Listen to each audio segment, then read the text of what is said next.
لبيك اللهم لبيك لبيك لا شريك لك لبيك. ஒரு மனிதர் அல்லாஹ்வுடைய தூதர் ஸல்லல்லாஹு அலைஹி வஸல்லம் இடத்தில் ஓடி வந்தார். அல்லாஹ்வுடைய தூதரே, பாவம் செய்து விட்டேன், தண்டனையை நிறைவேற்றுங்கள் என்று சொன்னார். சுப்ஹானல்லாஹ். இன்னி அஸப்து ஹத்தன் ஃபகிம்ஹு, பாவத்திற்குரிய ஒரு செயலை செய்து விட்டேன், தண்டனையை நிறைவேற்றுங்கள். அல்லாஹ்வுடைய தூதர் ஸல்லல்லாஹு அலைஹி வஸல்லம் அவரை புறக்கணித்து விட்டார். அஸருடைய நேரம், ஸலாத்துல் அஸருடைய நேரம். சஹாபாக்கள் இருக்கிறார்கள் பள்ளியில், வந்து இப்படி சொல்கிறார்.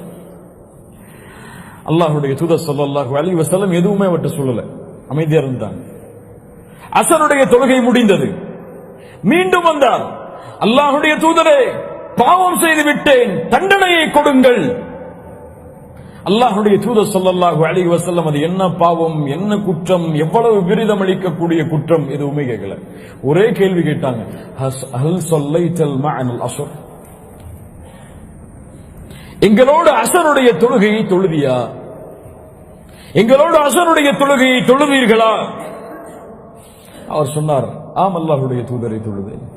அல்லாஹ்வுடைய தூதர் சொன்னார்கள், இத்ஹப் فإن الله تعالى قد عفا عنك, நீ சென்று விடு, அல்லாஹ் ரப்புல் ஆலமீன் அந்த பாவத்தை உன்னிடமிருந்து மன்னித்து விட்டான் என்று பொருள் வைக்க கூடாது. அஃபா அஃபு, அல்லாஹ் ரப்புல் ஆலமீன் இந்த பாவத்தை உன்னிடமிருந்து நீக்கி விட்டான். என்ன பாவம்னு கேட்கல. ஏன்?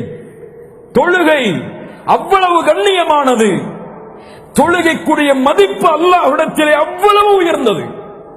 யார் இந்த தொழுகையை அவ்வளவு மதிப்போடு தொழுகிறாரோ அவருக்கு தான் அவர் விரும்பாத எண்ணங்களுடைய எண்ணம் கூலிகளும், அவர் நினைக்காத பாவங்களுடைய மன்னிப்புகளும் அவருக்கு கிடைக்கும். இந்த தொழுகை ஏன் என்று தவற விடப்படுகிறது?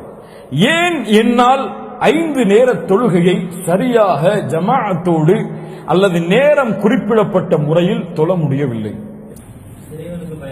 இங்கே ஒரே ஒரு கேள்விதான், எது முக்கியம்? அவ்வளவுதான், நான் சொல்லிடுறேன். எது முக்கியம்? இந்த கேள்விக்கு பதில் தெரிஞ்சா நம்முடைய வாழ்க்கையில் எது முக்கியம் எனக்கு தெரியும், உங்களுக்கு தெரியும். ஒரு தொழில் நடந்து கொண்டிருக்கிறது, ஒரு மீட்டிங், உலகத்தில் இருக்கும் எல்லா வல்லுநர்களும் ஒன்று சேரக்கூடிய ஒரு சபை. அங்கே எனக்கும் ஒரு அமர்வு, உட்கார்ந்து கொண்டிருக்கிறேன். அதான் சொல்லப்படுகிறது பள்ளியில், அல்லாஹு அக்பர் அல்லாஹு அக்பர், அதான் சொல்லப்படுகிறது. இந்த நேரத்தில் என் உள்ளத்தில் ஒரு கேள்வி வருகிறது.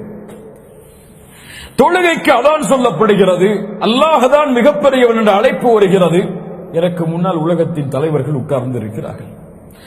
இந்த நேரத்தில் நான் தொழுகையை முற்படுத்துவதா, அதைவிட சொல்ல வேண்டும் என்றால் அல்லாஹ்வின் கட்டளையை முக்கியத்துவப்படுத்துவதா அல்லது இந்த தொழிலை முக்கியத்துவப்படுத்துவதா? இந்த ரெண்டு தான் கேள்வி.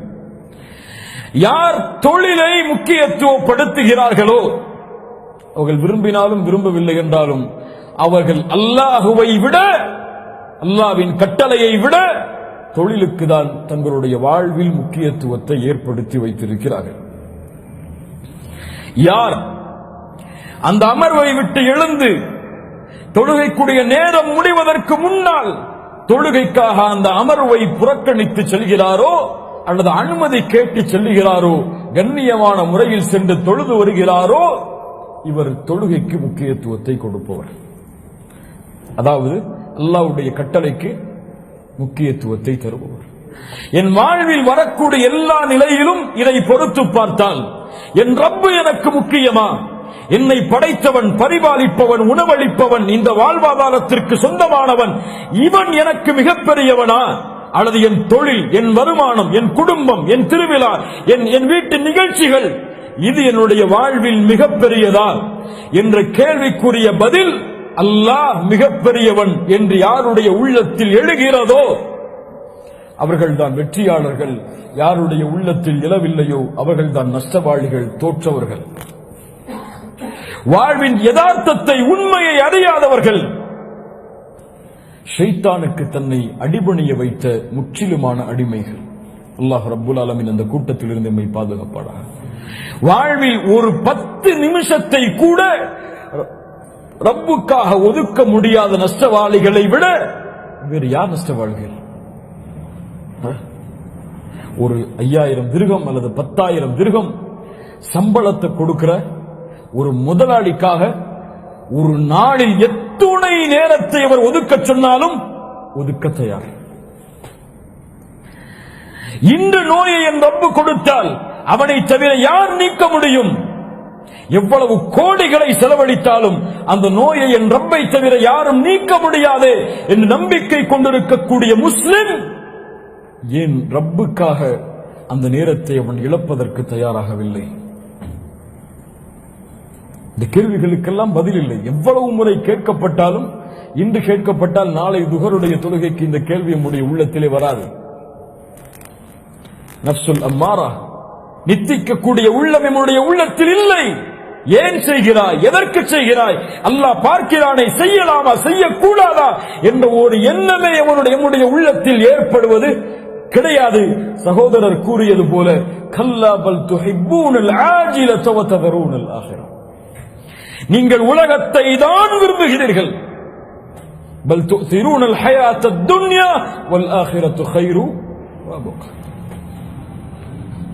பல் இன்ன ஹாஉலாஇ யுஹிப்பூனல் ஆஜில வ யதரூன வராஅஹும் யௌமன் ஸகீலா. குர்ஆனுடைய பல வசனங்கள் சொல்கிறது, அவர்கள் உலகத்தை தான் விரும்புகிறார்கள். என்னதான் பேர் வச்சுக்கட்டும், என்னதான் முகத்தை மாத்திக்கட்டும், என்னதான் ஆடைய மாத்திக்கட்டும், அவங்க தேடுதல் ஃபுல்லா துன்யா, அவ்வளவுதான். அவங்களுக்கு மறுமை எல்லாம் பொருட்டே கிடையாது. வட்டி ஹராம் தெரியும், ஆனால் சம்பாத்தியம் வரும் என்பதற்காக அதில் இருப்பான். அவனுக்கு ஆகிரத்தை பத்தி எல்லாம் கவலை கிடையாது. எவ்வளவுதான் வட்டியை பத்தி சொன்னாலும் அவன் கவலையே பட மாட்டான். இன்னைக்கு வட்டியை பத்தி சொன்னா அடுத்த நிமிஷம் கிரெடிட் கார்டை போய் கிழிச்சிட்டு இருப்பான். அவன் வாழ்க்கையை படித்தான். அவன் மாற வேண்டும் என்ற எண்ணமே அவனுக்கு ஏற்படுவது கிடையாது. எப்படி மாற்றுவான் தன்னை?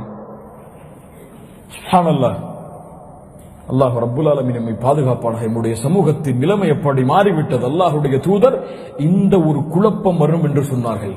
உள்ளம் பாவம் செய்யும் பொழுது கருப்பு புள்ளியிடப்படுகிறது. அது பாவம் நிரம்பும் பொழுது அந்த உள்ளம் கருப்பாகவே மாறிவிடுகிறது. அவனுக்கு எந்த நன்மையும் தெரியாது, எந்த தீமையும் தெரியாது. தூதர் சொன்ன வார்த்தை அது. எந்த நன்மையும் அவனுக்கு புரியாது, எந்த பாவமும் புரியாது. அவன் வாழ்க்கை துன்யா துன்யா துன்யா ஓடுவான். ரமதான் வந்தால் வாழ்வை கொஞ்சம் மாற்றுவான். ரமதான் முடிந்து விட்டால் மீண்டும் அதை தொடருவான். அல்லாஹ் ரப்புல் ஆலமீன் நம்மை பாதுகாப்பானாக.